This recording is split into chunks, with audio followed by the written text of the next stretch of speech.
एक बार की बात है, ढोलकपुर जंगल में चंपा लोमड़ी अपनी मस्ती में चली जा रही थी। तभी उसको खूब प्यास लगती है। वो इधर उधर देखने लगती है। तभी उसको थोड़ी दूर में एक कुआं दिखाई देता है। वो तुरंत कुएं के पास जाती है। देखती है कुआं पानी से भरा है। बहुत खुश हो जाती है और कुएं से पानी पीने लगती है। पानी पीते पीते उसका अचानक पैर फिसल जाता है और चंपा लोमड़ी पानी में गिर जाती है। कुएं का पानी बहुत मीठा होता है। चंपा लोमड़ी को पानी बहुत अच्छा लगता है। वो अब और आराम से पानी पीने लगती है। जब चंपा लोमड़ी अच्छे से पानी पी लेती है तो अब बाहर निकलने की कोशिश करती है। एक बार छलांग लगाती है, 2 बार लगाती है और तीसरी बार और जोर से छलांग लगाती है, लेकिन वो फिर भी नहीं निकल पाती।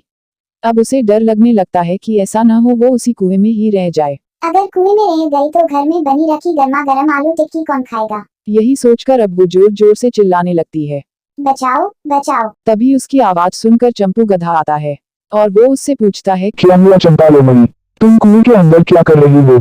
चंपा लोमड़ी कहती है, अरे चंपू गधे, में बचाओ बचाओ नहीं कह रही थी, मैं तो बोल रही थी आओ आओ तुम सब भी मीठा मीठा पानी पी लो, इस कुएं का पानी बहुत मीठा है। चंपा लोमड़ी की बात सुनकर चंपू गधा बिना कुछ सोचे समझे कुएं में कूद जाता है और पानी पीने लगता है। फिर चंपा लोमड़ी से कहता है, हाँ चंपा, तुम बिल्कुल सही कर रही थी, इस कुएं का पानी सच में बहुत मीठा है। जब चंपू गधा अच्छे से पानी पी लेता है तो चंपा से कहता है, अच्छा चंपा, अब बाहर कैसे निकलेंगे, ये तो बताओ। चंपा तुरंत कहती है, मेरे पास बहुत अच्छा आइडिया है, ऐसा करो तुम कुएं की दीवार को पकड़कर खड़े हो जाओ चंपू गधे, मैं तुम्हारे ऊपर चढ़ूंगी और कुएं से बाहर निकल जाऊंगी और बाहर निकलते ही तुमको भी बाहर निकाल दूंगी।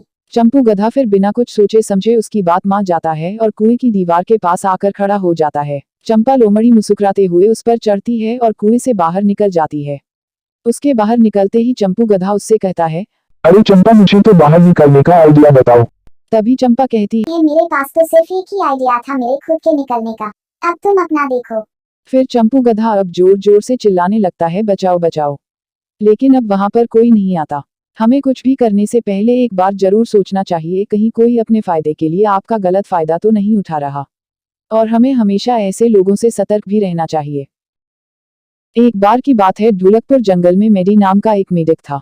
मेडी मेढक था तो सारे मेढक में सबसे बड़ा, लेकिन वो बिल्कुल भी समझदार नहीं था।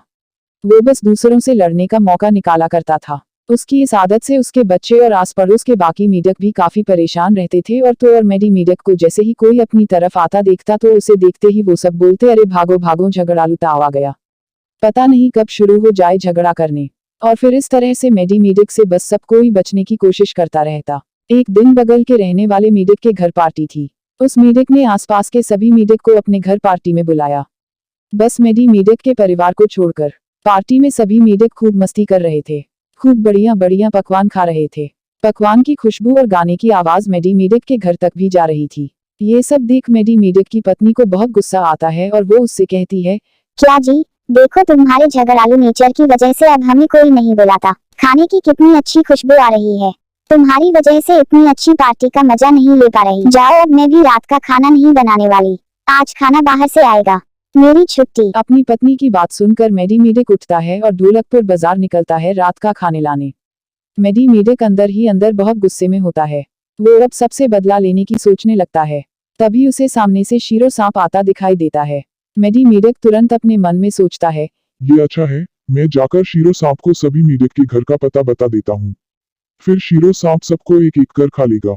बढ़िया आए, मुझको पार्टी में नहीं बुलाया, अभी सबक सिखाता हूँ सबको। और ऐसा सोचते हुए मेडी मेढक तुरंत शीरो सांप के पास पहुंचता है और उससे कहता है, कैसे हैं शीरो जी आप। मेडी मेढक को अपने पास खड़ा देख शीरो सांप तुरंत कहता है, क्या तुम्हें मुझसे डर नहीं लगता, अगर मैंने तुम्हें खा लिया तो। तभी मेडी मेढक कहता है, जी मुझे अकेले खाकर आपको क्या मिलेगा, चलिए मैं आज आपकी पार्टी कराता हूँ, मेरे घर के अगल बगल जितने भी मेढक है उन्हें आप खा सकते हैं। शीरो सांप तुरंत कहता है, क्या कह रहे हो मेडी, तुम मुझे अपने सभी साथी मेढक को खाने को कह रहे हो, एक बार फिर से सोच लो। मेडी मेढक कहता है, हाँ हाँ शीरो जी, मैंने अच्छे से सोच लिया है, बहुत परेशान करते थे सब मुझे, मेरी बात नहीं मानते थे, अब अच्छे से सबक सिखाता हूँ मैं उन्हें।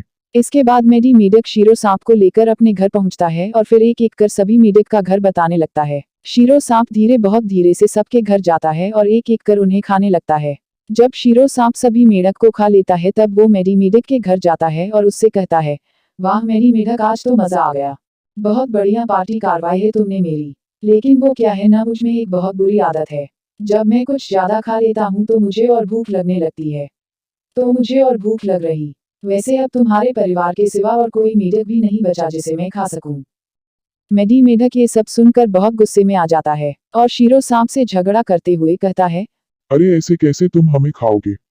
एक तो मैंने तुम्हारी पार्टी कार्रवाई अपने सभी साथी मेढक को खाने दिया और तुम हो कि हमें शुक्रिया कहने के बदले तुम उल्टा हमें ही खाना चाहते हो। मेडी ये सब बोल ही रहा था तभी उसकी पत्नी पीछे से कहती है, अजी देखा आपने कितनी बार मना किया था किसी से लड़ाई झगड़ा मत किया करो, थोड़ा अपने गुस्से में काबू रखा करो। लेकिन नहीं, हमारे सभी साथी को ये शीरो खा गया। अब हमारी बारी। अपनी पत्नी की बात सुनकर मेडी कुछ कहता तभी शीरो सांप आता है और एक एक करके मेडी, उसकी पत्नी और उसके बच्चों को खा लेता है। और फिर इस तरह से उस जगह के सभी मेढक खत्म हो जाते हैं।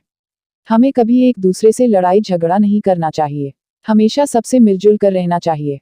सबसे बड़ी बात हमें अपने गुस्से पर काबू रखना चाहिए।